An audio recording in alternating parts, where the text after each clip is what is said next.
こんばんは。こんばんは。第3回ファイナルファンタジー14、はいプロデューサーレターライブのお時間がやってみました。はい。頭ご挨拶お願いします。はい。ファイナルファンタジー14、そして新生ファイナルファンタジー14ですね。レルムリボン新生オルゼアのプロデューサー兼ディレクターを務めております。吉田直樹です。どうもよろしくお願いします。はい。で今回またしても、進行を務めさせていただきます、コミュニティチームの室内です。フォーラムではモルボルのアイコンでおなじみです。この2人でお送りしていきますので、はい、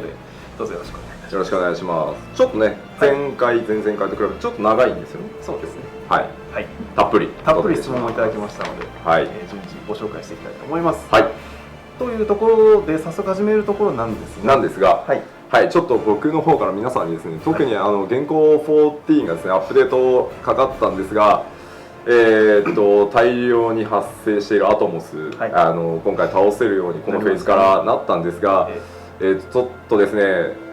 邪魔だとか言われていてですね、ちょっとハッスルしてアイテムを出しすぎてですね、ちょっと修正がすぐ入るとご迷惑をおかけしました。はい、あとちょっとね、人が大量に集まりすぎて、できるだけ集まってもらおうと思った企画ではあるんですけども、ログインできないとか、あとちょっとサーバーの方も一時的にプロセスが落ちないとか、いろいろ最近不具合が出ていてですね、ログイン等でご迷惑おかけしてます。この辺りも申請では全て、コードから見直して安定性本当に非常に高いサーバーになってますので、ぜひねそちらに期待していただけたらと思います。冒頭からすいません、謝罪で。すいません。はい。はい。では早速山ほどありますので、はい、問題の方を始めていきたいと思います。はい。一発目からせっかくなんで、もうワイプして一応実機を出しちゃいましょうか。はい。はい。皆さん、新機能ですね。新機能ワイプです。はい。今日はこんな感じで、ですね、こっちか。実機を映像を交えながら、いろんな Q&A をお送りしていきますので、よろしくお願いします。どんなものが見えるかぜひご期待ください。はい。はい。ではまずいきなりちょっと濃いめのところですが、前回、FF25 周年イベントとかで、ラムーやタイタンの存在が明かされました。はい。が新たな晩神バトルに期待できるのでしょうかということですが、いかがでしょうか。はい、もちろん晩神がね新たに公開されているということは、新しい晩神との戦いっていうのもシナリオ上始まりますので、はい、そちらにぜひ期待していただきたいなと。はい。もうちょっとポロリ待とうかな。はい。まだ早い。はい。はい、ありがとうございます。はい、では続いてですね、はい、これも、25周年の時イベントの時のネタですが、FF シリーズのいろんなエッセンスを取り入れていくよという中で、具体的にご紹介いただいたクリスタルタワーがありますよとか、マドワーンも入りますよねとか、あとそれからゴールドソーサー入ったらいいねとかいうのがありましたが、これ以外で入れられたら良いなぁと、ヨシピーの頭の隅っこに浮かんでるものがあれば、これはもう明らかにポロリを狙ってきてますけれども、頭の隅に、はい、どんなものいっぱい考えてはもちろんいるんですけど、随分お話もしたんで、これ以上出す本当に開発がいつ作るんだっていう、スケジュールいつにするんだみたいな話になってしまうので、ただ、レッド13に乗りたいねみたいな話はレッド14かみたいな話をしてた時期はありました。はい、いろんなプレイヤーの皆さんがね想像していただくことは、僕らもやっぱりファイナルファンタジーファンでしたので、ずっと、いろんな本当小ネタから大ネタまで入れていきたいなとは思ってます。はい、じゃあレッド14になるかというところではい、次行きましょう。続いてです。グーブチョコボとマウントを紹介してきましたが、レタライブで前回ですね見せたアーリマンはすぐに乗れるのでしょうかというものですが、いかがでしょうか。実機上は多分すぐ乗れるはずなので、あとはどんな形で登場させるか、他にも乗り物の検証マウント系はしているので、順次乗り物はやっぱり楽しいんで、いろんな人がいろんなもの乗ってる方が楽しいとは思うので、申請ではどんどん出していきたいなとは思ってます。はい、ありがとうございます。続いてまいります。これはシンプルな質問ですが、相棒ってどうなりますか。ですね、先日の25周年のステージ上でも、ニーノの方からですね、交渉がなくなりますというお話をしてしたのと同じでですね、実は相棒も、一旦実装を外させていただいてます、はい、やっぱりちょっとちゃんとそばにいてですね、一緒に戦ったり、いわゆる新生からはバディと呼んでるそのチョコボと一緒に戦えるんですけど、やっぱり11にあるフェローシップのように、ちゃんと、そのキャラクターに愛着が持ててね、一緒に戦って装備を切り替えてっていうのができるコンテンツとしてちゃんと作った方がいいだろうと。はい、いうことで1回メインの動線からは外してあります、はい、いずれ復活の機会は間違いなく作ると思いますので、一旦それに関しては、はい、動線からは外れてると。じゃあいつかパワーアップして帰ってくるのに期待いただきたい。そうですね、はい、頑張ります。ありがとうございます。はい、では続いていきます。結構きつい質問多いですね。多いですね。さすがにたまり、久々ですからね、たまりにたまったところがあると思うので、よろしくお願いします。すでに存在する現行ですね、現行の中にあるダガー付き防具、ダガー付き武器は申請でも装備可能なのか、また売買可能なデータとして残るのですか、それとも削除されちゃうんでしょうかというところです。いかがでしょうか。まあ思い出がね、そうは言っても初期の頃から、そういえばこの装備で戦ってたなとか序盤デリートするつもりはないです、はい、ただ EX レア化しようと思ってます、つまりトレードも不可で、もう二度と生産することができなくなるアイテムなので、公式的にも一応例えばそのデータベースとかそれから攻略本とかっていうのにはもう申請以降は表示しないという取り扱わないって考え方をしています。でもちろん、全く新しいワールドを立てた時には、存在しないアイテムになりますので、できるだけ混乱を避けるために、そういう措置を取らせていただこうかなと思ってます。ただ消しはしないと、はい、思ってます。トピックスがこれ、そうですね、はい、ちゃんと出ますので、もう少々お待ちください。はい、では次の質問です。はい、ちょっと関連していますが、今度はギル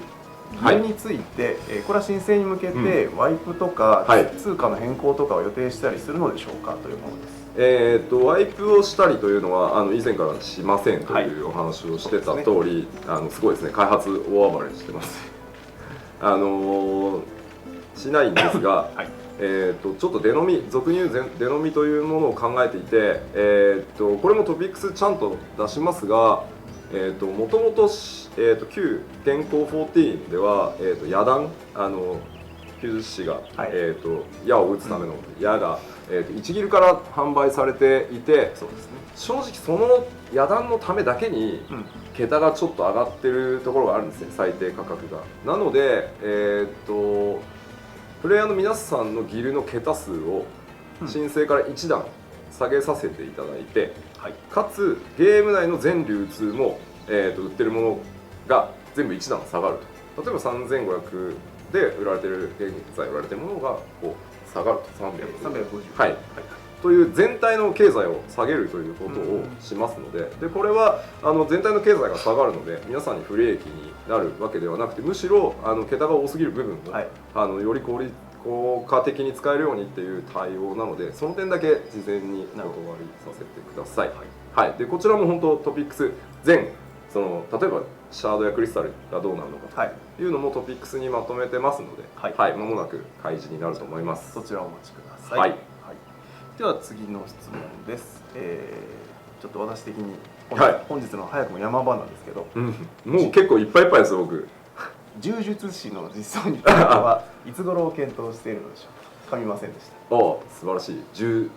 術師ですよね。はい、まだいつっていうのはもちろん決めてなくてですね、はい、例えば、侍はとか忍者はとか、はい、あと狩人はとかシーフも欲しいねとか、いっぱい話が出ているので、はい、その中で次どうしようかと、最も面白そうで全バトルクラスバランスの効果的になりそうなやつを入れようかなと。でまだ具体的に次どれにしようっていうのがフィックスしてない状態ではあります。ただですね、今回申請で全て作り直してるんですが、ちょっと気がついに装備武器の部分がですね、はい、右と左をちゃんと分けてます。で例えば柔術師が二丁拳銃で、これは 2対で1つのアイテム、例えば装備すると左右につく、でもバラバラにも装備したいよね、なのでそれができるように根本を作ってありますので、当然そういった例えば将来的に一応研修やりたい二刀流やりたいよねっていうのがちゃんと長いアップデートで対応できるように根本組んでますんで、いずれにせよやるという覚悟で作ってるというふうに思っていただければまずははい。じゃああとはいろんなものが想定されるので柔術師に限らず、はい、どういう順番で入るかをぜひ楽しみにしていただきたい。そうですね。はい。わかりました。ありがとうございます。はい。続いて、リアルタイムにツイッターでいただいた方ですね。はい。今後、板身をモチーフにした盾なんてものは実装されないのでしょうか。武器はあるのにっていうこと。武器はあるのに。武器はあるのに盾がないみたいな。テーブルの上をまさぐり始めると何かが期待できるのでしょうか。盾あったかな。盾あったかな。ああ。なんかどうですかね。マイクの前ぐらいまで持ってっていい。ああ、いいですね。こうそうですね。剣術とセットで。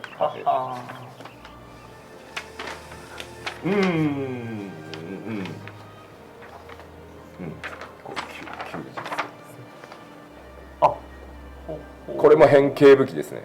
なるほどなるほど。これタイタンのそうです。ですよ。今回あれなんですよ。はい。タイトルにも HD ってつけましたけど、はい、720p なので、はい、多分細かい字も読めてると思います。あ、なるほど。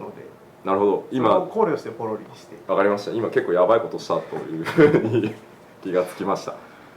今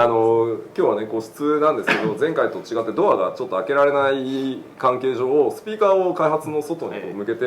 出しているので、今頃ちょっとアイテムチームとかがガタってなってるかもしれません。はい。出たくないですよね。うん。はい。いろいろあるようです。ジャブです。ジャブです。このぐらい。なるほど。ポロリは。はい。では次の質問参ります。はい。ギャザラークラフターが申請ではどう変更されるか詳細を教えてください。できれば実機プレイで見せてほしいということで、これ一昨日の予告でもちょっと吉田さんもそうですね。早速触っていただいてますが、こっち今までとちょっと違うゾーンです。はい。こっちに謎のものが見えたりしますが、うかつに何ですかとか聞かない方がいい。聞かない方がいいです。それは聞かない方がいいです。というわけで、これまで実は確かにあまり、紹介してもらったギャザクラなんですが、どんな感じなんでしょう。ですね、じゃあちょっとせっかくなので聞いて、さりげに触ってますけど、ギアセット、はい、ギアセットとありますが、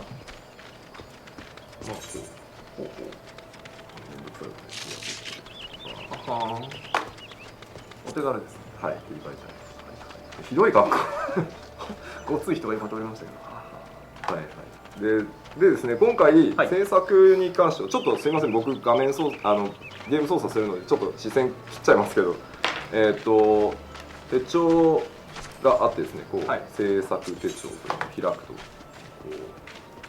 作れるもののレシピがもう並んでます。で今このキャラ、レベル10なんですけども、こう作りたいものを選ぶと、こう素材を持ってますよと、あとこう素材を何個入れますか、使う、素材が見えて、でちゃんとこれが全部セット、例えば NQ の素材を使うとか HQ の素材を使うっていうのを選んで制作を開始で、基本は現行14でかなり修正を加えたことをちゃんと膨らましていこうという話をしていて、基本的にはこう作業を進めてものを作っていきます。で同時にこう加工をして品質をこう上げていきながら、この耐久度のバランスを見て、で失敗しましたね。でこう耐久を回復させて、これがその CP という新しい概念が入ってきますので、これがある限りこうアクションを実行してなるほど、作っていくという感じになりますね。これ1回でも失敗したもんはどうがいいですか？いいですね。どうですか？よかった。そうですね。こう EXP がで品質が高ければ高いほど、でこれまとめて作ったりとか、はい、でこれが、今レベル10の状態ですので、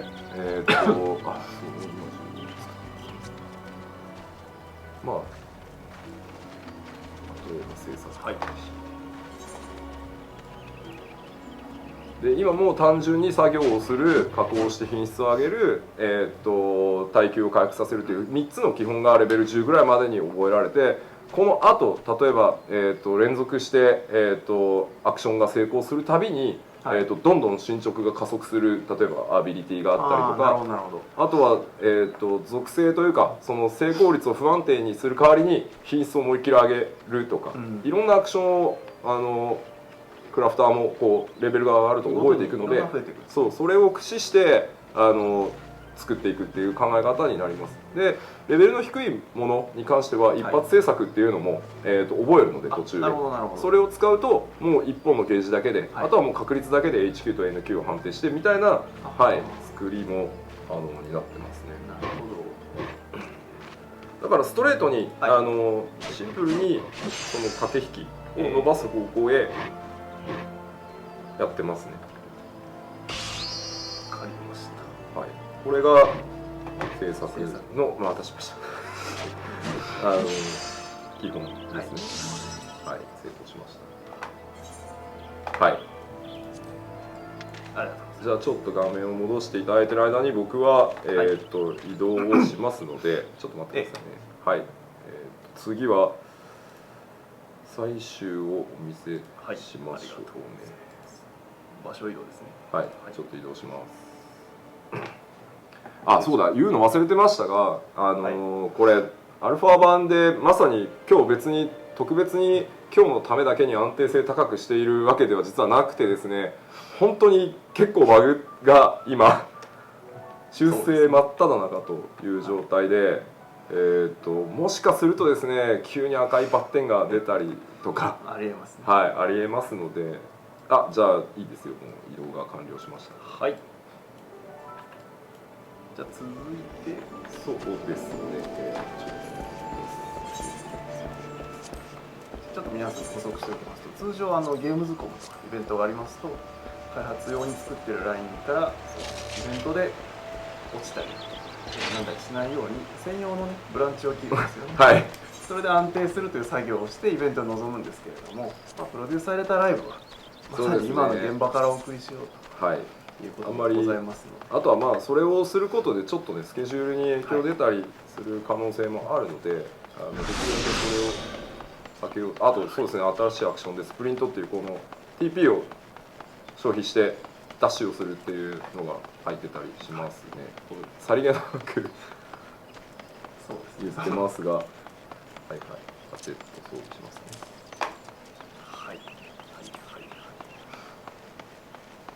で、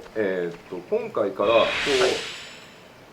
最終ポイントが見える見えないっていうのをアビリティにしてあります。例えば低いレベルのところを移動するときにいちいち光られても、困るみたいな時はあえて出さないっていうのも可能になってたりしますね。でミニマップ上に出てるので。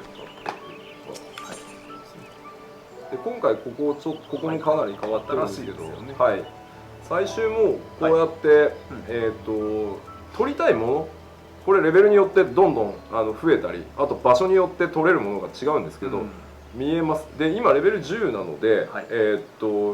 較的レベルが低いところで何でも確実に取れるっていう状態になってます。でもう基本的に本当シンプルにこう狙ったものを、自分の例えば取れる確率がもう出てますので、これをクラフターと同じようにアクションを使って高めたり、確率を下げる代わりに1回で大量にアイテムを取ろうとか、なるほど。あと、レアを見つけると、アンノウンで見えなくなってるものもあるので、そこに埋まってるものが何なのかっていうのを経験上推測したり、これ傾向をちゃんと作ってあって、例えば、採掘の場合だと、ダークマターが下の方に埋まってるから、きっとこれダークマター系だろうなとかっていうのが経験上推測がつくように階層を今回デザインしているので、まあこうですね、狙いたいものを狙っていく。なるほど。で GP も今はまだレベル10なんで単純なものしかないので、はい、ほとんど消費しないんですけども、これが進んでいくときっちりその GP を使ったアクション、コスト管理しながら取っていかないと。で GP はクラフター、CP の場合は1個の制作が終わると完全回復なんですけど、はい、GP はしばらく TP と同じで回復に時間がかかるので、あんまり無秩序にこう使ってると息切れしちゃうっていう状態になったりします。こう出ます。確かにこう狙って取れるのは確かに大きく違うところです。はい。やっぱり何を取りたいのか、はい、でどこにあるのかっていうのを経験上皆さんこう多分プレイされていく中で覚えていくものを、じゃあ次何を例えば作りたいからとか、何を持ってきて売りたいからっていうことを狙ってしっかりなるほど、はい、できるようになってます。であんまり連続でやってもこう、GP が尽きるので、ちょっと間隔を置いてとかそんな感じになってます、デザイン的には。はい、ただですね、ちょっと詳細っていう意味では、はい、お伝えしておかなきゃいけないかなということがあってですね、まあ、申請版スタートから新規キャラクターを作った場合なんですが、初期で選べるのはもうバトルクラスだけになっています。でやっぱりこれはあまりシステムが非常に、幅は広いんですけど、いきなり何でもできてしまうっていうところが分かりにくさを生んでるっていうところも僕の中にあってですね、最初に、クラスバトルクラスのどれかで、ゲームをスタートしていただいて、例えば、移動をすること、それからカメラを、操作すること、あと例えば物を売ることとか、あとエーテライトを、って何なの、それをチュートリアルとしてやってみようとか。っていうことを一通りやって、最初のクラスがレベル10になると、アーマリーシステム開放という形で、はい、他のクラスにもチャレンジしてみようという流れになっていて、そこからクラフターギャザーは、選択できるようになるという考え方をしてますので、もしかするとね、今頃サブクラスかとか言われてるかもしれないんですが、はい、その後じっくりいろんなことをしながらで、やっぱりバトル系クラス1個以前のライブでもお伝えしましたが、育てておいていただきたいなと思ってますので、ただ決して今見ていただいたように手を抜いてるんじゃなくて、きっちりしたそれぞれシステム遊びとして独立するようになってますんで、で釣りだけはちょっとさらにまだ凝って作ってたりするので、釣りはもうちょっとお待ちいていただきたいかなと。その辺をじゃあ聞きたいな。ただですね、せっかくなので、釣り師のこう、ね、この辺で見えるんですか？もう全然見えると思いますよ。はい、釣り竿とかですね。あとは。とかですねって言いますね。まだ出ますか？まあこうね、全身装備、これは超禁止ですね。とか。はい。まだいきますね。いきますか？止めときましょうか。これ出してなかったような気がですね。これは火事ですね。基本的に本当ちゃんと力入れて作ってますので、ご安心していただきたいなと思っております。いろんなフィードバック早速いただいてます。まず皆さん気になった着替えスムーズですねと。ありがとうございます。はい。頑張ってます。ギアセット面白いですよね。そうですね。ここちょっとギアセットをお話しすると、今これギアセットのタブを切り替えただけでは実は変わってないんですね。でここで装備変更を押すと、でもう装備切り替えていいですかと出るので OK と切り替え。なるほど。でこれは単純にセットをずらしただけだと、セットをこう今の装備を維持したままセットの内容を調整したいという時にこんがらがってしまうので。手間に感じるかもしれないですけど、逆に分かりやすさと便利さを追求しているという感じですね。あとはですね、制作もスムーズですねというのがあるんですけど、気づいた方いらっしゃいます。制作 BGM なくなってますねというのが。素見がいるなくなったわけじゃないですよ。ちゃんとまだまだアルファでいろんなものを貼り付けていってる途中なので、本当にちょっと皆さんなかなか25周年とかでも実機を見た時に、僕ニコ生後でタイムシフトで見たんですけど、本当に作り直したんだっていうコメントを拝見したんですが、本当に作り直したので、元のデータとかを復活させるのでもサウンドシステムがもう違ってたりするので、一個ずつこう戻していかなきゃいけないんですね。なので今なってないからとか、例えばアルファ、この今のアルファクライアントでないからって言ってないっていう風なわけではないので、その点だけ、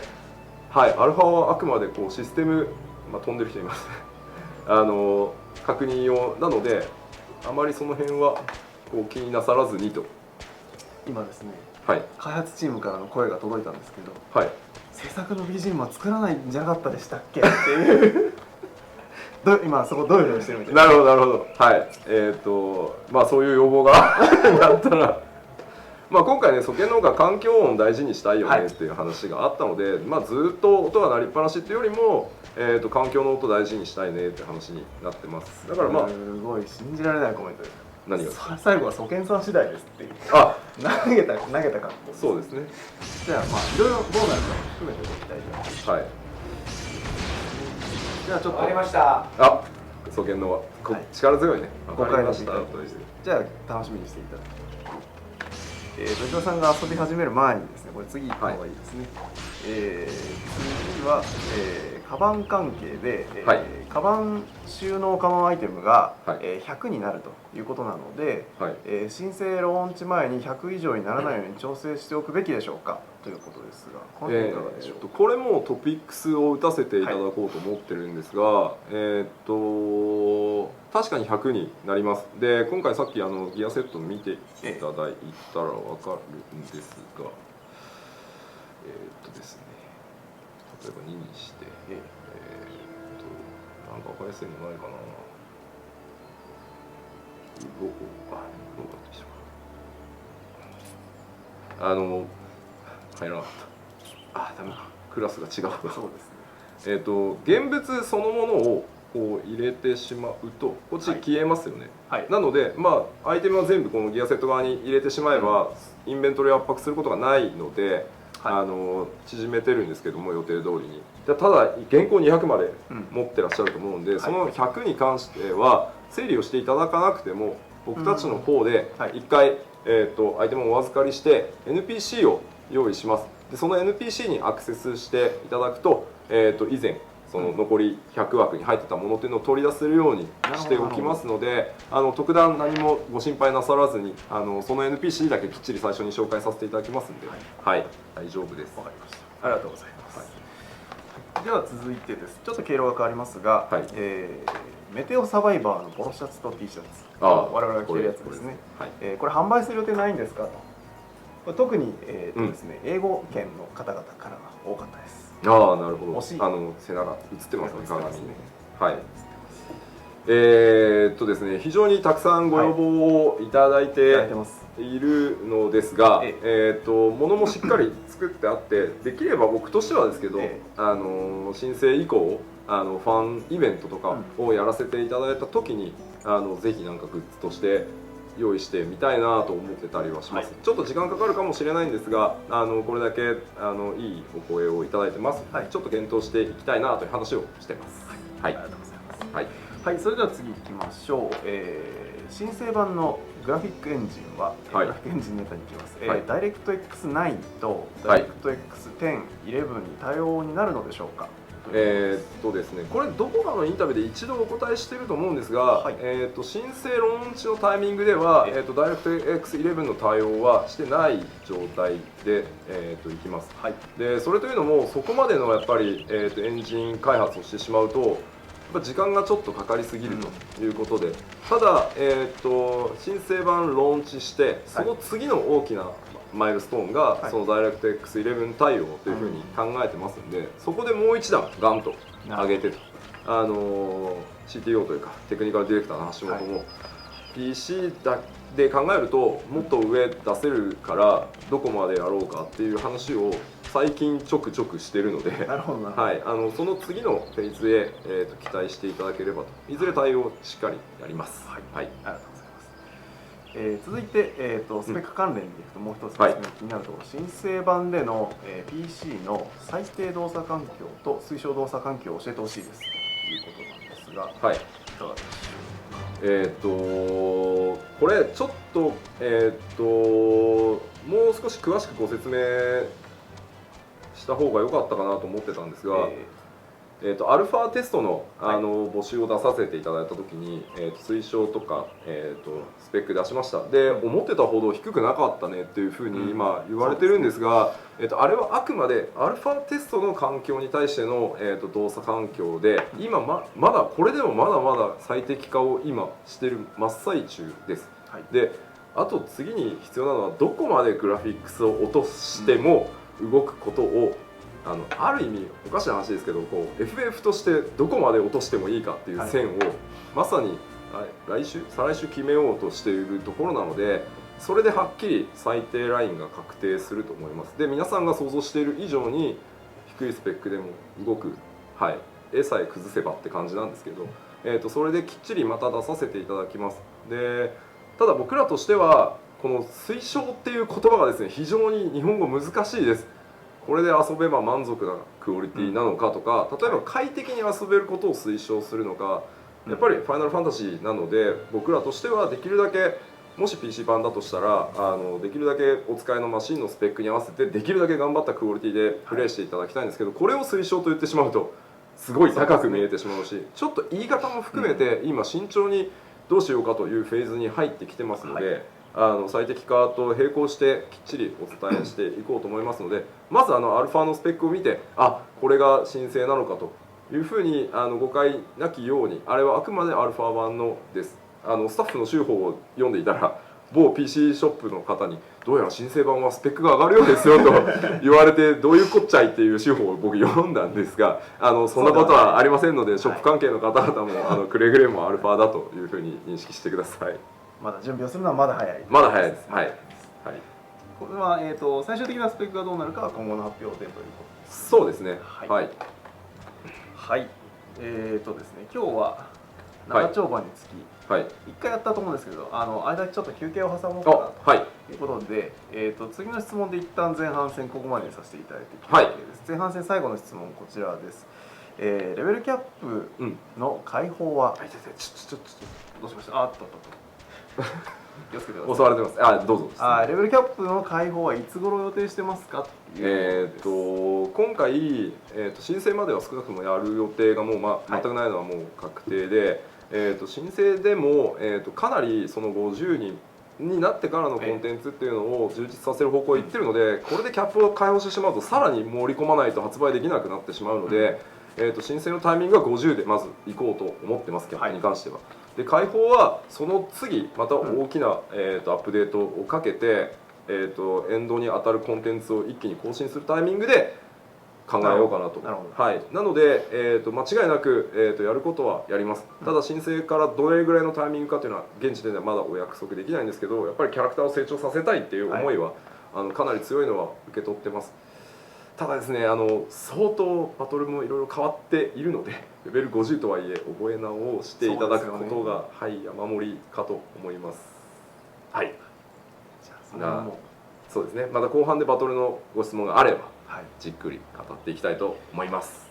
それでは、前半戦ここまでで、これから5分少々の休憩タイムとさせていただきます。で、休憩中は、皆さんトイレに行ったり、なんか飲み食いしたりしていただきつつですね、画面の方は、我々過去に、ドイツゲームズコムであったりとか、先日のヒカリエで、25周年イベントであったりとか、イベントをいくつかこなしてまいりまして、なんでそこの舞台裏を含めたちょっと思い出の写真をスライドショーにしてみました。コミュニティチームがねどうかなっていう思い出写真をピックアップしてみたので、興味がある方はそちらの方休憩中はお楽しみいただければと思います。なんで元気がないのか、なんか嫌な写真とか出てきそうだなと思ってですね。わかりました。それでは、5分少々休憩いただきたいと思います。また後半戦でお会いしましょう。また後ほど。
さあ後半戦参りましょう。休憩中のスライドショーお楽しみいただけましたかね。よしピハレムなんていう声もあったりしますけどすいません、ハーレムでした。はい、あそこ認められるんですね。はい、じゃあそんな感じで後半戦もじゃんじゃんそうですね。ますので、あのさ紹介しなさいよ。いるんだよ。いらしてたんですね。お前らさっき一緒に椅子よけたじゃない、一緒に。気づきませんでした。はい、ご紹介お願いしてよろしいでしょうか。はい、株式会社スクエアエニックス代表取締役社長の和田でございます。和田でございます。本当にもういつも引き立ていただきありがとうございます。今日ですね、皆さんに成り代わりまして、本当に良くなってるのかどうかということを個人的にちょっと突っ込んで、ちゃちゃ入れてから帰ろうかなと思っております。引っ越しさなかだからって突然来なくても、いやちょうどね来たのよ今日。こっちのビルに。そうでいろいろ良くなってるっていうのは分かるんですけどね。はい。大丈夫かなと思って。大丈夫ですよ。はい。いくつか質問を持ってきていただいたんですね。そう。あれどこだったかな、インスタンスのね。はい。片付くらいだったかな。はい。いや翌日がアメリカとの早朝テレビ会議の時、夜中に集めたわけですよ。でそんな時間だからもう知らない人はずっと集めたわけ。和田さんが自らパーティーを集める。そうでとにかく終わりたかったよとにかく。はい。そうしたらさ、で言ったわけみんなで集めました、飛びました。そうしたらもう正月の明治神宮みたいな状態だったわけ。はい。で入れなくて。入れなくてさ、でものすごい気まずくても呼んじゃったじゃない。はい。でも何十分待ってもダメで、ものすごいひどい思いしたんだけどさ、もう会えないんだけどあの人。ああいうの治んないの？ご自身でね、身分も隠し集め行ったら入れないと。入れない。いやなんか計算してたよ。なんかねどれぐらい入れるはずだから待ってる人のチーム数えてあと何十分ぐらい大丈夫かもしれませんとか、なんで俺より知ってんだこいつみたいな。なるほど。ですね、厳しい質問なんですが、インスタンスに関しては、現行版っていうのは、サーバーを用意していて、これをその人気のあるコンテンツに物理的に割り当てていたんですね。ただ後からやっぱり設計思想として入れたものなのでどうしても融通が利かなくて、で今回新設計しているものは物理的に用意しているサーバーを混み具合を見てリアルタイムにスイッチするように作ってあるので、負荷というか人気のあるコンテンツに大量にインスタンスサーバーが空いて、まだ今プレイしている人数が少ない部分に関しては下げるっていうふうに自動的に切り替わる仕組みがあるのと、あとマッチングが今回あります。あと報酬の仕組みっていうのもトライして確実に報酬手に入ったらすぐ次のコンテンツ、要は繰り返し何度も同じところをその確率ドロップに頼って繰り返していただくっていうゲームからは大きく変えてあるので、そういう意味ではずっとその場でっていうことは多分なくなります。あと根性っていうかその現行の場合だとどうしても実装できるそのコンテンツが一気にドーンではなくてこまめに、なので毎回混むっていうのがあったんですけど、申請からはたくさん並列にダンジョンドンっていうふうに行こうと思ってますので、30分待ってあげく解散とか解散だったからねすごくねなんかね集まりやすくはなったんですよ。集まりやすくなったんだけど本当に人気があると入れないからまずいわけ。はい。じゃあこれはお利口さんなわけね。はい、大丈夫です。なるほどね。はい、大丈夫です。その時にさガーッと言われてて、で集めてる最中にね、別にサーチで集めるんだけれども、でシャウトで同じことを呼びかけてる人がいて、で僕あと一人だからちょっと待っててくれるってテルで言いたかったんだけど、いちいちそのキャラの名前みたいな面倒くさかったんで、あれなんとかなんのあれだって。ですね、今アルファではまだ実装できてない、実は内部では実装できてるんですけど、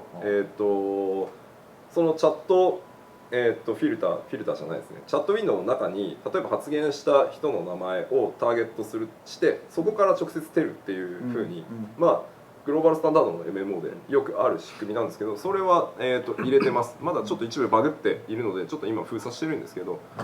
はい、それはきっちりやろうとしてますんで、はい。なるほど。なんか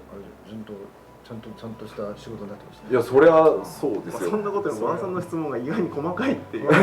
っとじゃあ大雑把になるところです。和田さんねすごいプレーされてますもんね、だってね実は。そうそう50いくつかあるんだけど、そうそう。文句の50だったんですね、入った時。でなんかこの間さ、めちゃくちゃ変わりますとか言ってたじゃん。ごめんなさいって言いましたね。ごめんなさいぐらいがだってどうしてくれるの感想してたけど。和田さん普通に居酒屋で絡むなんかおじさんみたいな絡み方するのやめていただいていいですか。文句はですね、実は格闘士もそうなんですけど、格闘士も文句が主じゃないですか。で実は申請で最も変化の大きいクラスジョブが格闘士文句で、根性版の時にジョブ文句を入れた時にどうも魔法剣士っぽいじゃんこれっていうふうに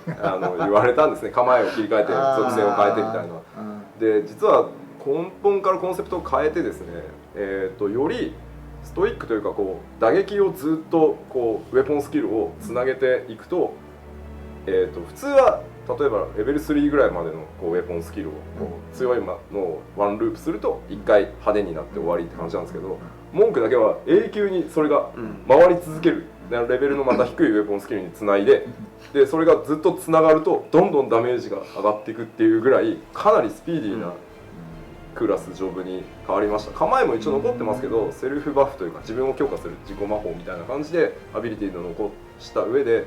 本当に文句っぽくなるね。そうですね。もうひたすら打撃をつないでいくとっていう感じでかなり爽快になるんじゃないかなと。バトルチームが悲しそうに真っ赤になったリストを持ってきてでゴンダイが一言「すいません」と「変わります」真っ赤になりましたっていう話を。これは楽しみにしてくれるんですね。はい、もちろん文句だけじゃなくてかなりのクラスジョブが基本的にそのままっていうのがゼロです。全部変わってます。あとですね、ちょっと実機の方をワイプで抜けますか。例えばさっきちょっと休日通信でやってたんですが、ですね、これ構えますよね。で、現行だとこれでターゲットするとオートアタックだったんですけど、オートアタックが切り離されて、今これマウスキーボードだと右クリックでオートアタックここに出てます。で、休日視は遠いと、指で矢でオートアタック。近づかれると殴るっていう。早いな、なんか。バトルは相当早いです。早くなりましたね。早くなりました。ちょっとバトルは本当に印象違うね。はい、変わってしまってるので、そう切り替えるとこれ本当にアルファ版そのままなので普通にタイマーが作動してしまうので。はい、じゃあちょっと質問を続けながらタイマーが溜まったらまたバトルします。はいはいはい。いやさっきのねインスタンスじゃないんだけれども、やっぱりストレスが溜まるところがどれだけなくなってるかっていうのはやっぱり一つの関心だと思うんだけども、ウルトラが一時期落ちまくってた時代、ああいうのをさっきみたいな工夫で分散されるようになるんですか。そうですね、そのためにちょっとアルファテストの皆さんの期待値が高すぎてちょっと僕怖くなってきてるんですがアルファテストというのはですね、サーバー負荷試験、つまりプレイヤーの皆さんにすいません今日6時からこのエリアに大量に集まってソロで同時にバトルをしてくださいとか、そういうのをテストでお願いどんどんしていこうと思うんですが、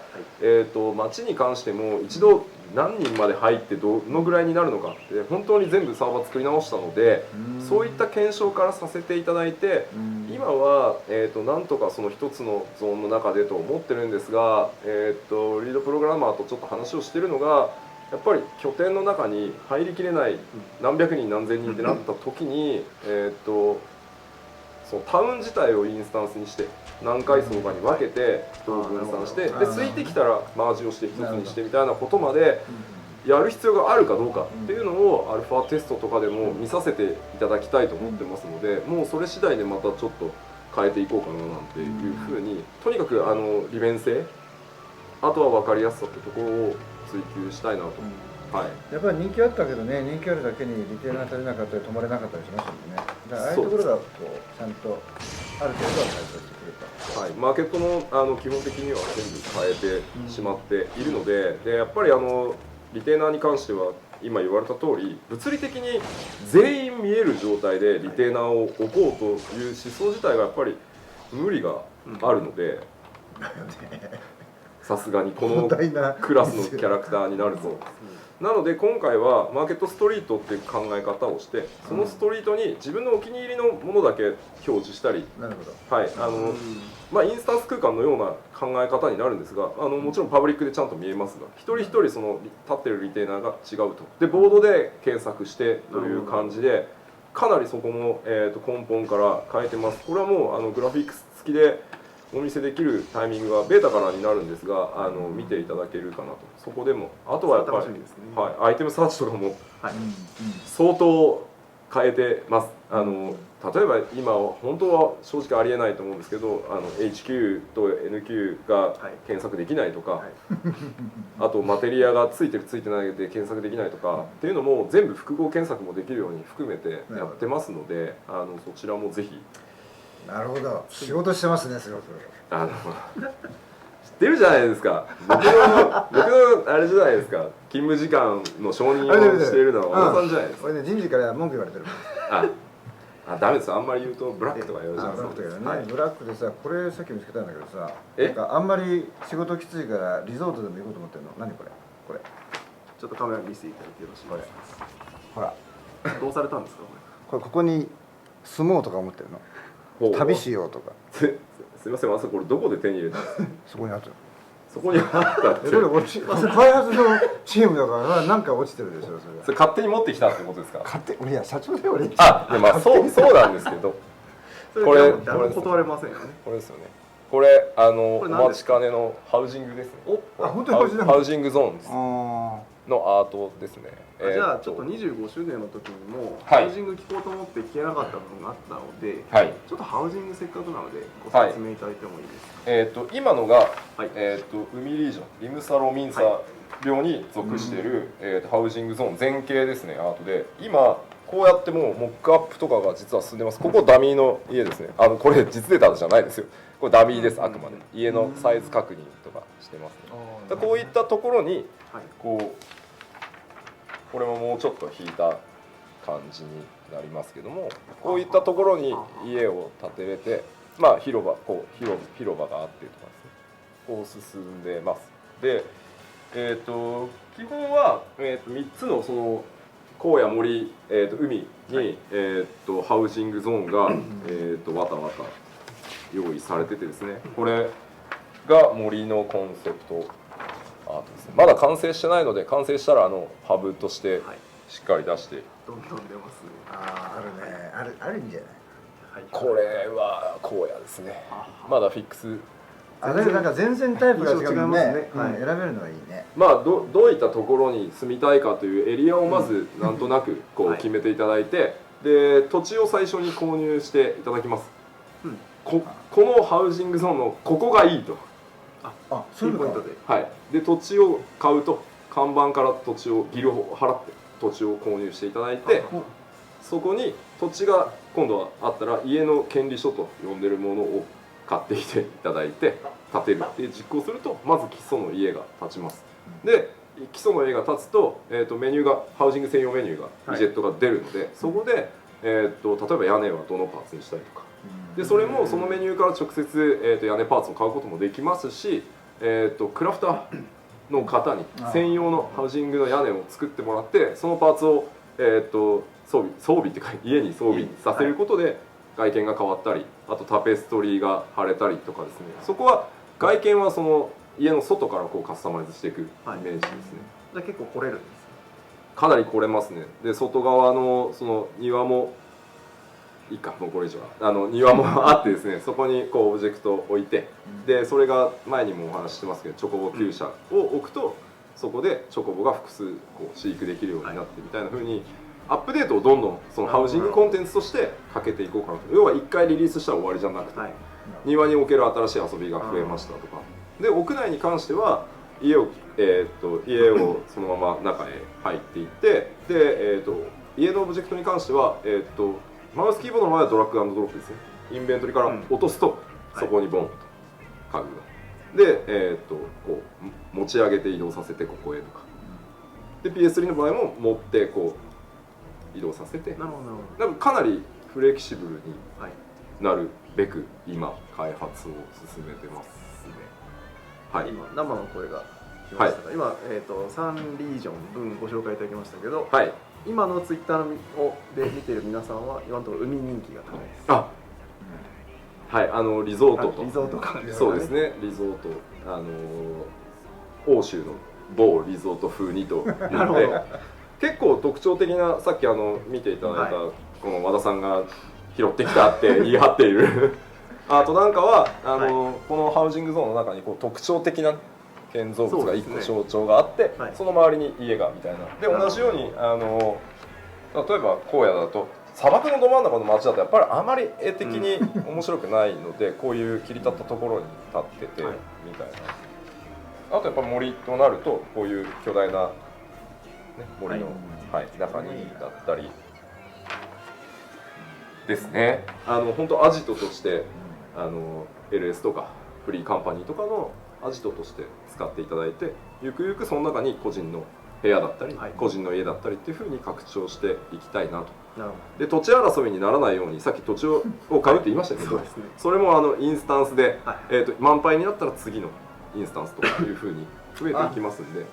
あ、そうなんだ。ちょっと不安になったらこれ場所までしてですよね。ちょっと知れかな。大丈夫です。あ、よかったよかった。はい、大丈夫です。はい。ただそれもなんかいい土地とか、あと土地もサイズがあるので S サイズ、M サイズ、L サイズと。で巨大な土地を買わないと建てられない建物も用意されていて、まあ天文学的金額のギルになる予定ですが、そこを最初に大量のギルで買って小さい家を建てておいて徐々に家をアップグレードしていくとか、はい、結構リアリティでかつ面白く遊べるようにかなり大量なアセットを必要とするので、今モックを作ってできるだけその手戻りがないようにきっちり作っていってるところです。はい、これからまたベータの終盤とかになってきたらその情報が出していけるんじゃないかなと。はい。じゃあこれはぜひ今後にご期待ということです。はい。はい、ありがとうございました。はい。はい。和田さん他にも何か質問あります？さっき PS3 でも言ってたけどさ、PS3 ってなんか見れるんですか？ああ、また鋭いところをついてきますけど、吉田さんどうします？僕後半結構楽しく質問をお答えするつもりだったんですけどですね PS3 は10月中旬ぐらいには宣伝さんいいですよねって言ってます。10月中旬ぐらいには最初の情報公開をさせていただこうかなと思ってます。はい、今まさに最適化を PS3 側も、追い込みかけてますんで、ここで大丈夫だろうっていう線で、まず PS3 こんな感じになりますと。例えばユーザーインターフェース PS3 のユーザーインターフェースこんな感じになります。まずスクリーンショットから始めると思いますが、その後、今回その新生14の PC 版もそうでしたけど、まずこんな見た目ですよ。そうですね。で実際動いてるものをお見せしてっていう風に、とにかく僕ら今もう最速のスケジュールで進んでるので、できたらすぐお出しするようにしようと思いますので。実際に前よりものすごく絵が綺麗になってるでしょ。で PS3 のスペックって変わってないからさ、そうですね、大丈夫かなと思っちゃうじゃない普通。もう頑張ってますよ本当に今で。ちょっとワイプで画面出していただいていいですか。今綺麗っていうお話があったんですが、さっきちょっと休憩中に吉田明彦と話をしてたんですよ。画像荒いよと、そのね放送もっとバリッと出るのになんとかならないのって。お叱りよ。はい、あと水ね、吉田さん水やめてよと、まだ今調整してるんだからっていうねお叱りを受けてます。ちょっとねやっぱり通していく生放送するのにね、ガス若干燃われてますんで。そうですね。はい。そんな話をされましたね。でもどんどん情報を出していって動いてるものを見ていただきたいなと思ってますんで、これからもPC 版は先行して動いてるものをどんどん出しつつ、PS3 準備ができたら後追いでどんどん出していってまた体制を取りたいなと思います。PS3 はさちゃんと動くってことは、これ PC も別にまた買いましょうみたいな話じゃなくてちゃんと大丈夫なんでしょ。大丈夫です。それは前のベンチマークソフトみたいなのまたやる。どんどんぶっ込んできますね。すごい優等生だと思うよ。そうです。ベンチマーク実は何気に欲しい早く欲しいあるのとかいう子多いです多いよね、あれ多いですね。なるほど。ベンチマークは今あと2回実は出そうかという話をしています。で2回っていうのは何かというと、ベータテスト前にまず1回そのスペックを新生14のスペックがご自身お使いの PC でどれぐらいのものになるのかっていうのをまず見ていただくために1回出します。でそれとローンチの直前にキャラクターメイキングができるベンチマークソフト、なるほど。つまり、PC ご自身の PC でそのベンチソフトを落としていただいて、実際に好きなキャラをメイクしていただいて、確認をしてそのデータをそのまま申請のデータに使えるみたいな感じにすると、キャラメイクでしばらくどんなのにしようかなとかっていうのが見てもらえるんじゃないかなと。今日はまだお見せできませんけれど相当いじくれますもんね。そうですね。そうですね。キャラメイクかなりいじれますね今回。すごい大変です。でも今追い込み入ってますけど頑張ってください。今日お見せしたかったんですけどね、バグってるんですよね今。はい。皆さんに触っていただける頃には、いい感じになっているということなので、ご期待ください。では、ちょっと話を戻しまして PS3 版に関しては10月半ば、そうですね、から情報を解禁していこうと思います。PC 版の時にも言われた本当に作ってるのかがついに謎が解けるのは10月半ばです。そうですね。謎だったんだ。本当言われるんですよ。謎かよあれ。そうなんですよね。本当字幕で作ってたんだって流れた時結構ショックでした。なので PS3 版もちゃんと制作してますので、お見せできる日が間もなく来ると思いますので、ぜひお楽しみに。はい。じゃあ続いて他の質問にどんどん行きたいんですが、せっかくなんで和さんこのままお付き合いください。で、言っていいんですよ。もうぜひ。俺ですか。まあいいですよ。で気になることがあったら多分和田さんなら言えるっていうことがきっとあると思いますね。よろしくお願いします。では続いての質問ですが、今日何度か見せていただいているギアセットについて、複数クラスジョブにおいて共有したい装備品、ギアセット違うギアセットに両方入れたいみたいな時には、ギアセットごとに用意しなきゃいけないのか、もしくは一旦ギアセットからカバンに取り出して別ギアセットに登録し直す必要があるのかとか、その辺ってどうなんでしょうというところです。ですね、現実装アルファテストに向けての実装としては、現物そのものになってます。なので例えば他クラスで、そのままギアセットに使い分け2つ必要だと。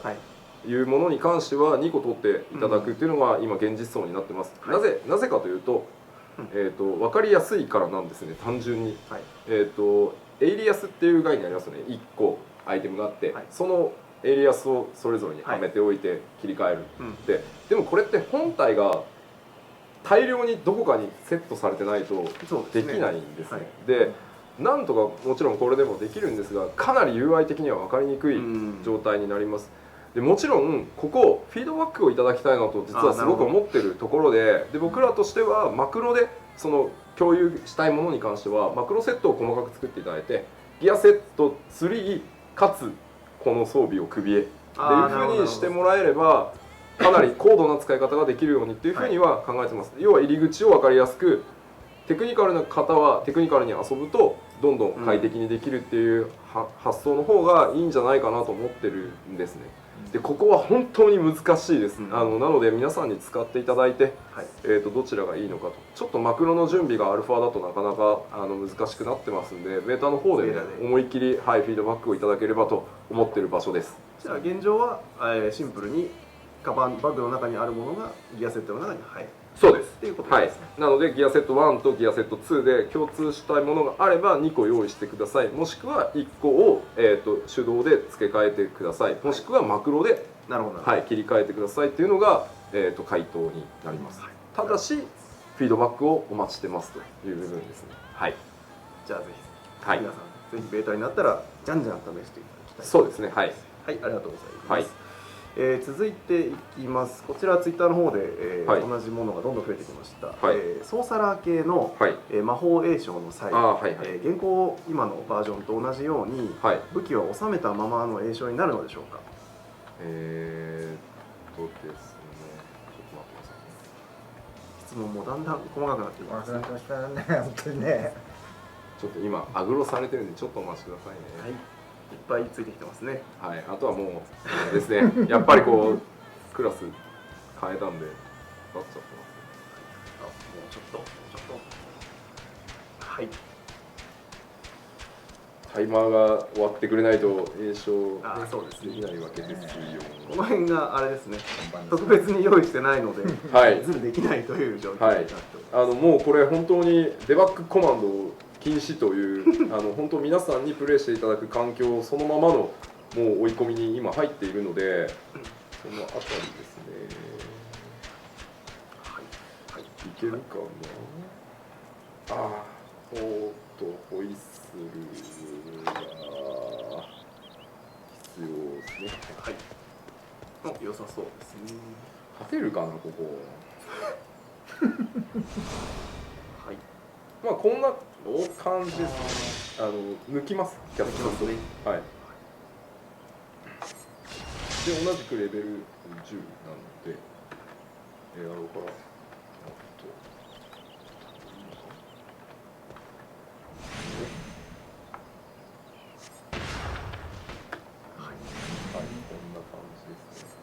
皆さんご覧いただけてますかね。こんな感じです。栄翔はこんな感じですよ。はい、キャンセルされるとキャンセルで。遠隔です。そう遠隔です。打ち合いですね。大丈夫ですか。大丈夫じゃないですか。じゃあもうちょっと見ていただきます。はい、どんどん。はい。ではですよ、戦っていただきながら次の質問ですが、申請でのキャラクター作成について、キャラメイクの質問ですね、ちょっとさっきと被りますが、フェイスタイプや身長、体型、髪型、ボイスなどの選択肢は増えるんでしょうかという質問です。フェイスタイプとかは増えてる種族というか、部族と、維持されているものが数に実はそもそもばらつきがあったりしたものがあるので、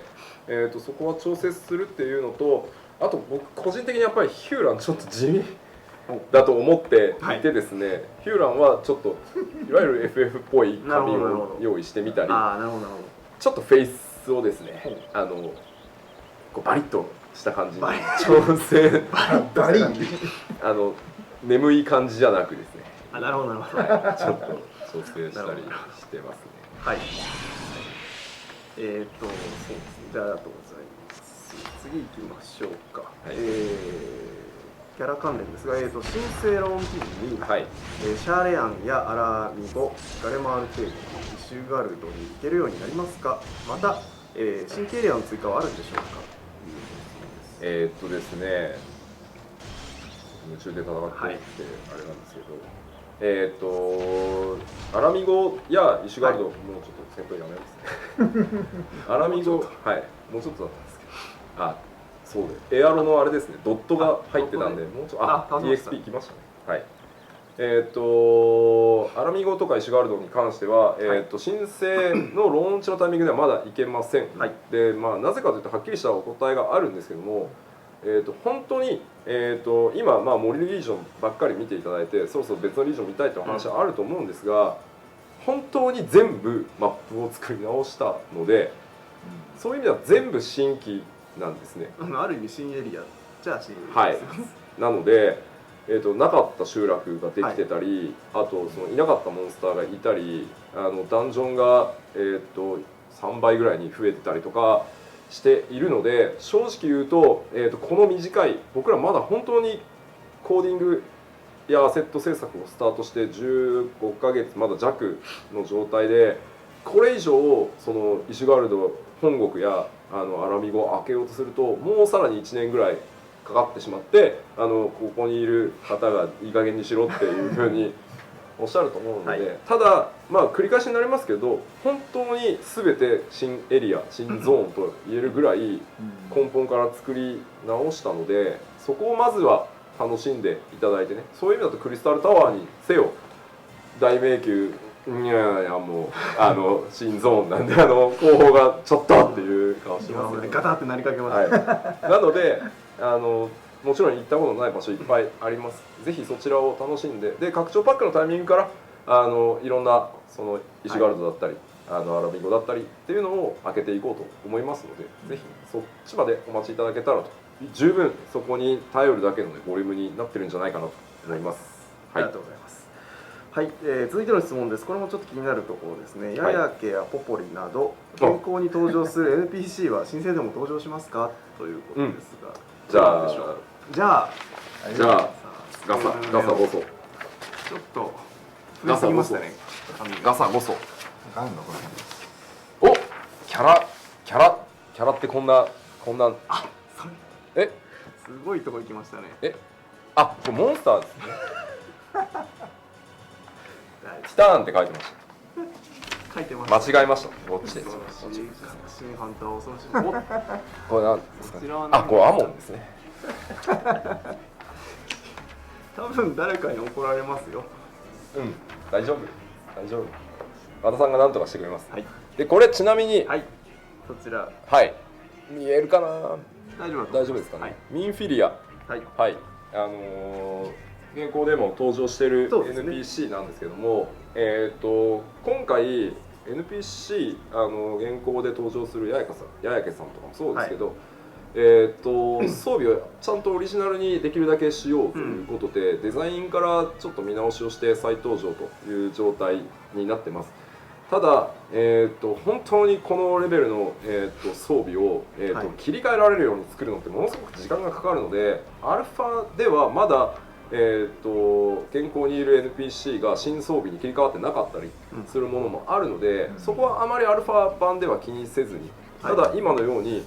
名のあるキャラたちはみんなこうオリジナルの装備になって再登場したり、新キャラが出たりですね、しますので、ぜひね、それはご期待くださいというところですね。そうですね、シナリオ周りやっぱり本当ベータの中でも多分お見せせずにギリギリまで引っ張っていくと思いますので、ちょっとやきもきされるかもしれないですけども、キャラ関連とかお話関連とかっていうのはもう後ろにギュッと、用意しますので、じゃあぜひはい、はい、では次参ります。次の質問は、現行プレイヤーと申請から新たに始めるプレイヤーは、ローンチ当初から一緒に遊ぶことはできるんでしょうかというものですが、まず、ワールドに関しては、間違いなく増やしますので、例えば PS3 のプレイヤーの方とか、あとPC 版で新たに始める方とか、とにかく新規でキャラを作る場合に関してはどのワールドでも、既存のワールドも含めて全部選べるので、お友達が例えば後から申請から始めるって場合に関しては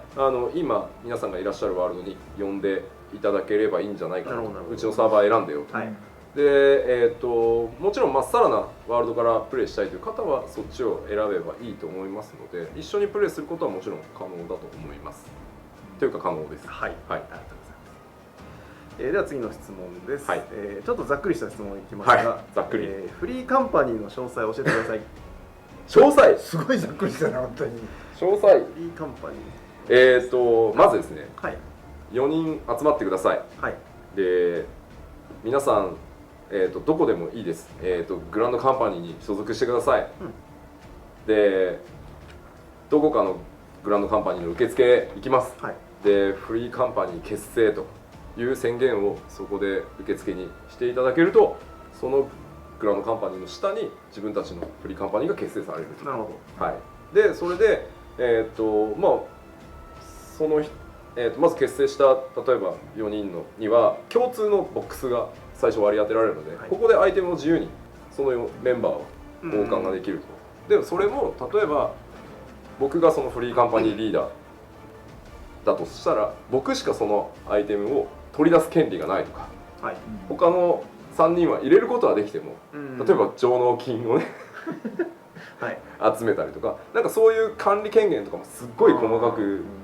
作っているので、どんどんプレイヤーの皆さんを集めてもらって、でフリーカンパニーにはフリーカンパニーポイントと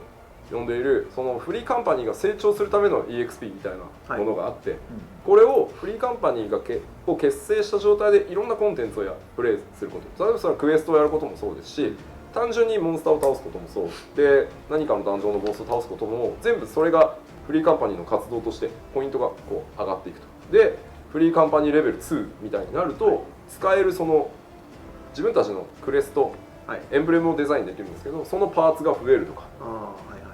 例えばそのフリーカンパニーのアジトに置けるもののタイプが増えるとか、もっとでかい家を逆に作れるようになるとか、そのフリーカンパニーを成長させていくことでいろんなフリーカンパニーアチーブメントなんかも用意されているので、リンクシェルのすごくこうゆったりした掛け持ちのできるつながりとは違って、組織としてがっちり俺たちこういう目標を作っていこうぜ、でただもちろんその中だけでちょっと他と遊べないなみたいなことがならないように、同盟っていう考え方を、要はこの8人でがっちりした、フ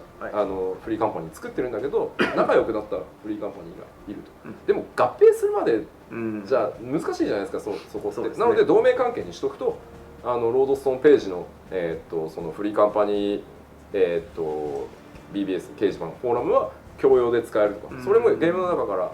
設定して書ける書けないとかっていうのもできるようにしてってますんで、かなり複雑というかかなり巨大なシステムに最終的には成長していく。自由度が高いですね、そうすると設計のね。そうですね。なんか仲はいいんだけど、そのフリーカンパニーに入ってこう毎日毎日人間関係に疲れるまではっていう方だったり、ちょっと興味はあるんだけどいきなり入団するのはっていう場合にはゲストっていうので参加していただいて、一緒に2,3週間過ごしてみて決めるとかっていうのもできるようにって考えてますので、誘う方も誘いやすいですね。そうですね。あとは見てみないとっていうことです。あとはもう低レベルの方を誘うと、その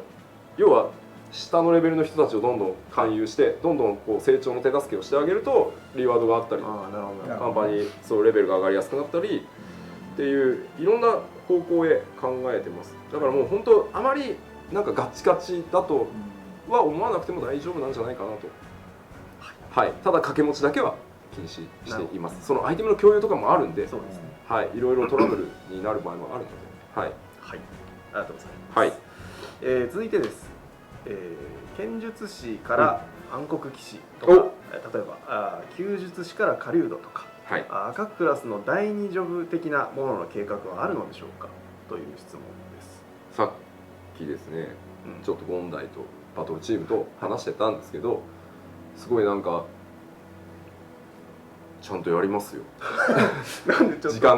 時間ができたらちゃんと今もうすごい根本が変えてるじゃないですか。でとにかくバトルチーム凄まじい勢いで今その本当新クラス新ジョブって言われるぐらいみんな変わってるので、今回の新しくなったバトルシステム用にだからそれが一段落したらやりますよっていう。なるほど。どれとは言わないですけどって言ってましたね。なるほど。じゃあこれはぜひぜひ今後にご期待。やるんだ、すごいね。僕今ちょうどもうちょっとで何か最後まで行くんですけど。そうなんですか。ちょっと用意しとこう。和田さんがナイト。いやもうちょっとでナイトが最後まで行くんですけど。なるほど。なんかちょっとあれですね。から入って剣術師まあいいや。はい。いやなんか暗黒もうすでに暗黒っぽいな。なんだ。いやなんでもないです。はい。はい、ありがとうございます。で早いものでですよ。なかなかいい時間が来ておりまして、そろそろ最後の質問かなというところなんですが、既存のコンテンツについて、名前は同じだけど内容はかなり変わるんだよと、25周年のトークショーでおっしゃってましたけれども、例えばギルドリーブやビヘスト、NM 討伐、ハムレットはどのように変わるのでしょうか。リーブはそこまでは変わらないですね。ちまちま遊ぶっていう意味で、あんまり変えてません。で今、目下これから、アルファに向かって一番調整しようとしているのがギルドリーブで、ビヘストはもうそもそもカジュアルパーティーコンテンツとして、もう中身が全然違うので、もしかすると名前を変えた方が分かりやすいのかもと思ってるぐらいですね。詰将棋的にこの敵をパーティーで殲滅できたらクリアで次のステージへでいくつかまとめてクリアできると次のレベルみたいな。なるほど。はい、詰将棋的にパーティーでプレイするカジュアルパーティーコンテンツがビヘスト。はい。で NM と、はい、ハムレットとキャラバン護衛とかはまとめて一つのベーシックなシステムを今作っていて、そこに包括してしまいます。あとご質問にもあったんですけど、なんか街が襲われたりとかないですかみたいな、ああいうのがまだちょっとシステム名はもうちょっと言うの待たせてほしいんですけど、ガラッと変わります。その一環でハムレットもその蛮族に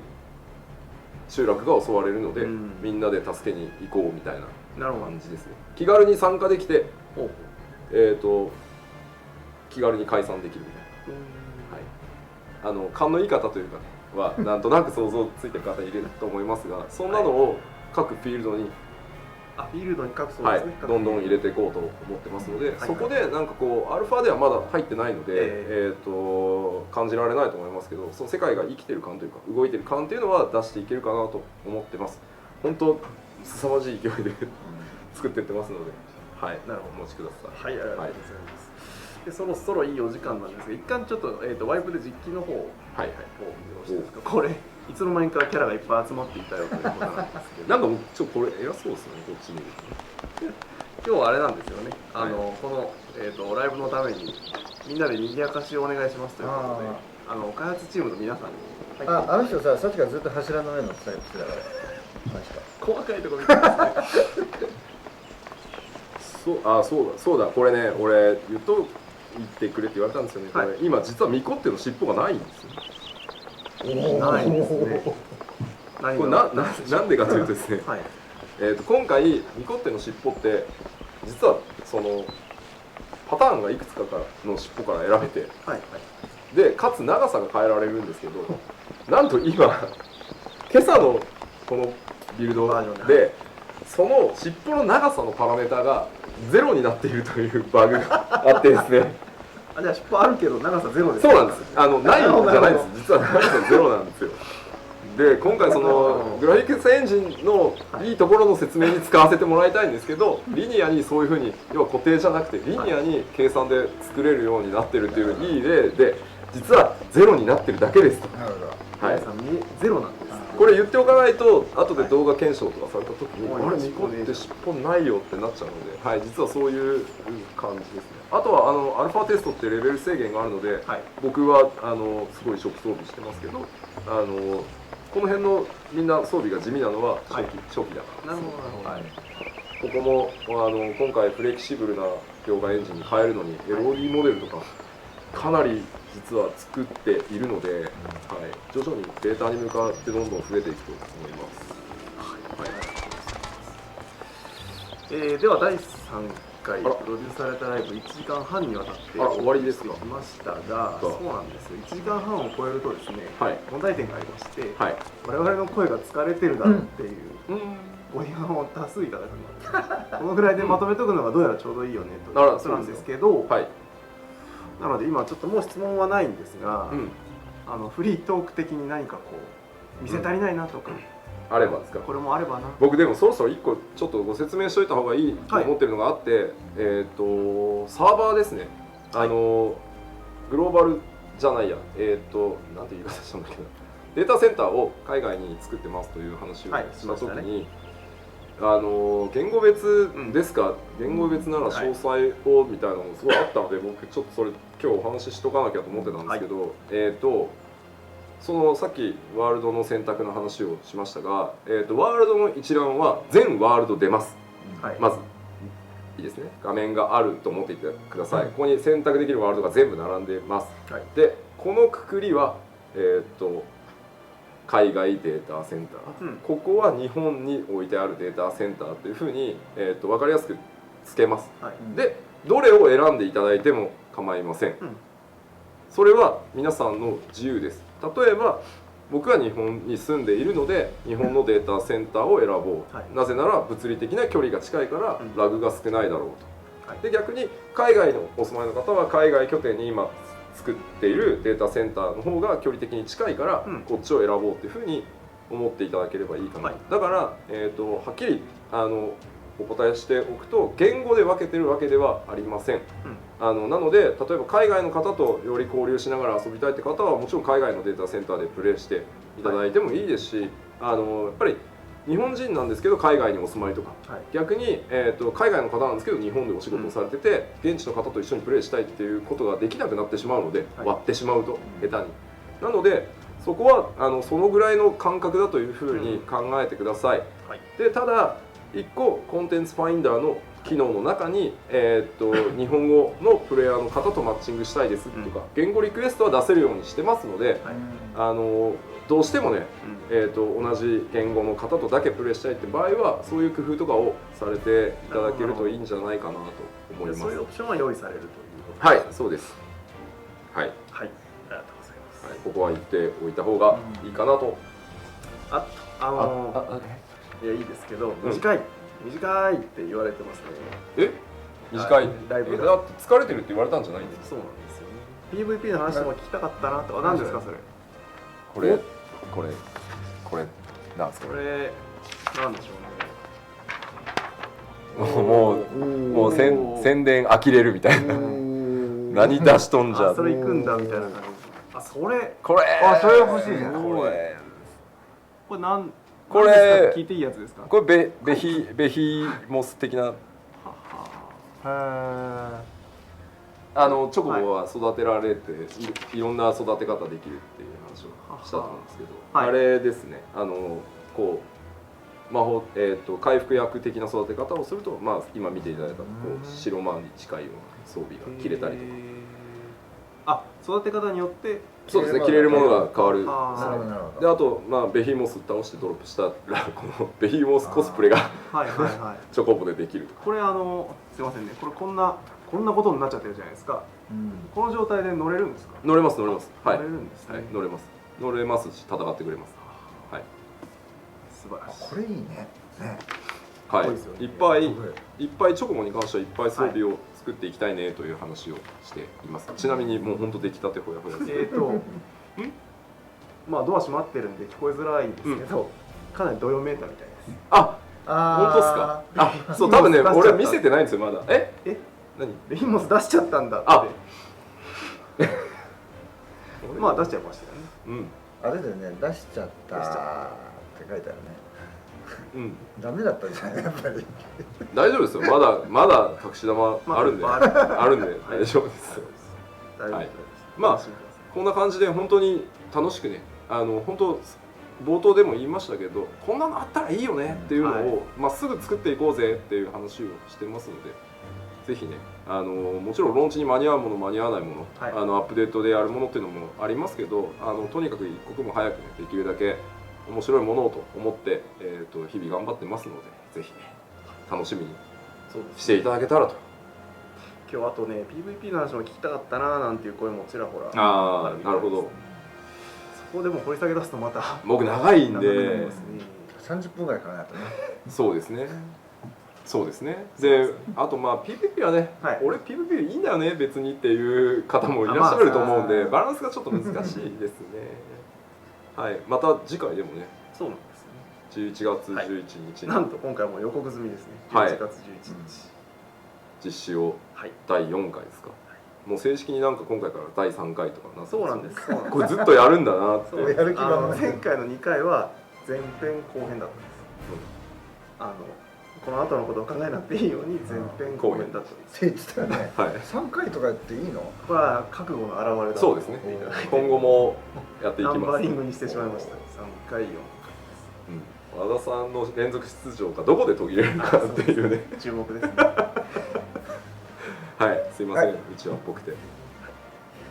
では、いよいよあれですね、原稿サービスの大詰めに向かっていくところでございますが、じゃあ、今日はそろそろいい加減にしましょうということでよろしいですか。はい、思い残すことは僕は大丈夫です。まだいっぱいポロリがありましたけど、次にまたご期待ください。じゃあ、最後に一言ずつご挨拶いただいてよろしいでしょうか。誰か吉田さんから僕からいきます。ですね、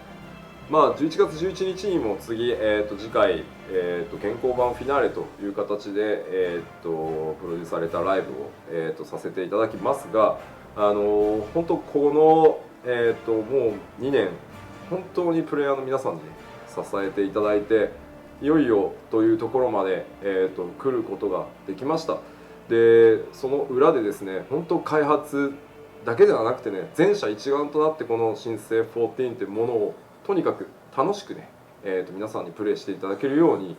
本当に信じられないスピードで、突き進んでいますので、ぜひこの先も応援をしていただきながらお待ちいただけたらと思います。はい、ありがとうございます。では最後バリッと和田さんに締めていただきたいと思います。